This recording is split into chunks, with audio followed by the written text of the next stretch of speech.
Boa tarde, pessoal. Aqui é o professor Matheus Fraga, trazendo uma série de aulas para vocês aqui de português. Pessoal, o assunto das nossas aulas será texto, textualidade. Primeiro vamos compreender melhor as funções da linguagem criadas por um linguista chamado Jacobson. Mas vamos pensar primeiro de tudo, o que é texto e textualidade. O que faz alguma coisa ser um texto? Quando eu pergunto isso para meus alunos, o que é um texto? A resposta geralmente é uma série de palavras e frases com sentido. Não é bem por aí, tá, pessoal? Faz parte, faz um conjunto de palavras, um conjunto de frases com sentido. Mas vamos quebrar alguns paradigmas. Primeiramente, o texto. Deixa eu abrir aqui o texto é a materialização de um pensamento. Como assim, professor? Se eu penso alguma coisa nesse exato momento, vou botar aqui a frase, a materialização de um pensamento.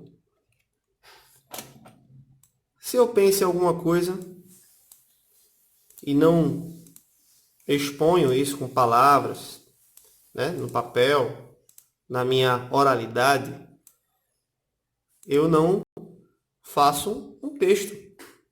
O texto ele tem que estar materializado. O texto ele tem que estar materializado. Você tem que ter acesso ao meu pensamento. Opa, desculpa. Deixa eu só... Pensamento não, pessoal. Pensamento. Vou apagar aqui esse Rzinho aqui. Pensamento. É a materialização de um pensamento. Se eu faço um determinado texto, né, e guardo ele, por exemplo, ele se torna um não texto. Ele passa a não se tornar um texto. Se eu penso agora, o que eu estou fazendo agora, essa aula vocês estão tendo acesso por vídeo, né, por áudio, e é um texto, é um tipo de texto. Vamos entender melhor. Por exemplo, se eu faço aqui um desenho para vocês, um desenho, né? Algo não verbal. Fiz aqui esses traços. Isso aqui é um texto? Eu pergunto a vocês, é um texto? Se eu faço aqui, ó, ponho esse traço, depois esse, depois ponho mais um aqui. Fiz aqui um esboço aqui de casa, por exemplo, né? Uma representação de uma casa. Isso aqui é um texto? Para a sua resposta, isso aqui é um texto, pessoal. Porque na minha mente eu pensei e antes de fazer, né? E vocês estão tendo acesso a esse desenho, esses dois desenhos, que são um texto, né? O texto não verbal, né? O texto feito por imagens. O quadro da Mona Lisa, eu sempre pergunto isso, é um texto? Sim, é um texto. Né? A materialização de um pensamento. E o texto ele não precisa fazer sentido, né? Como podemos ver, por exemplo, tem uma música chamada Refazenda, de Gilberto Gil. A música é um texto. E essa música, Refazenda, tem aqui, deixa eu pensar aqui. Esta música de Gilberto Gil, Refazenda, ela faz parte de um movimento chamado Nonsense, que justamente é quando algo não faz sentido, digamos assim. Deixa eu acessar aqui a letra, para vocês terem uma ideia. Aqui, ó. Abacateiro, acataremos teu ato, nós também somos do mato como o pato e o leão.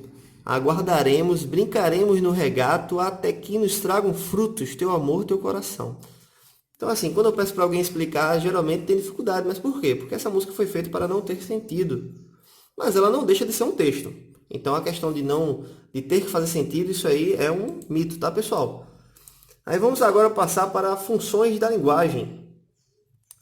Um certo linguista chamado Jacobson, ele fez algumas funções da linguagem. Ele fez não, né? Já existia e ele criou a teoria, digamos assim. Temos um emissor, geralmente quando estamos no diálogo, por exemplo, quem faz a fala, né? Quem expressa essa fala é o emissor, né? Quem escuta, quem recebe é o receptor. Passa uma determinada mensagem, temos um canal, temos um contexto, aquilo que está externo. Nas primeiras aulas eu expliquei isso aí, né? O que seria contexto nas aulas em classe. E o código, que é a língua portuguesa. Então, temos funções da linguagem, né? Centradas em cada item. Por exemplo, se eu faço um texto falando sobre eu, uma autobiografia, por exemplo, está centrado no emissor. Então, a função emotiva. E Jacobson, ele criou essas funções, cada uma centrada em algum elemento que faz parte de um texto. Por exemplo, uma propaganda, né, um determinado texto. Qual é a função da propaganda? É convencer, né, alguém a comprar, a usufruir de um produto, de um certo produto. Então, qual é o centro? Está centrado aonde esse tipo de texto? Está centrado no receptor. Então, a função vai ser conativa. Correto? Um diálogo. Eu falo, oi, tudo bom? Né? Eu sou o emissor e o receptor fala, oi, tudo bom? Eu acabei de fazer um diálogo, né? Eu falei, tive uma resposta. Então está centrado no canal. A gente chama isso aí de teste de canal. Função fática. Temos a função poética, centrada na mensagem, né? Nem centrada no emissor, nem no receptor, nem no canal, centrado no próprio texto, o que ele quer dizer, o que ele quer passar, o que o autor quis passar, o que o leitor vai entender daquele texto, é centrado na mensagem. Temos a função referencial, centrada no contexto, no referente, uma notícia, por exemplo. E temos a função metalinguística, que é centrada no código. É a língua falando sobre a própria língua. Um dicionário, um verbete de dicionário. Aí você me pergunta, mas professor, esses textos, eles possuem funções diferentes? Possuem funções diferentes, mas pode ocorrer de um mesmo texto ter duas funções, três funções, né? Eu posso fazer um texto, uma biografia, por exemplo, e ser uma propaganda disfarçada. É uma coisa que os comerciais de TV usam muito, né? Eles pegam um determinado texto e um determinado modelo de texto e fazem ali uma propaganda, por exemplo. Mas o que predomina vai ser a função conativa na propaganda. Isso aí é certo, tá, pessoal? Então aí a primeira aula de funções, eu vou estar mandando material escrito aí. Peço que vocês, quem não tem ainda meu contato por e-mail, meu e-mail deixa eu colocar aqui. Algumas pessoas não têm. É o Fraga Mateus 2014 @outlook.com. E aí vocês entram em contato, pedem um material escrito, tá bom? Que eu vou estar mandando. Ok, pessoal? Uma boa tarde, bom dia, uma boa noite.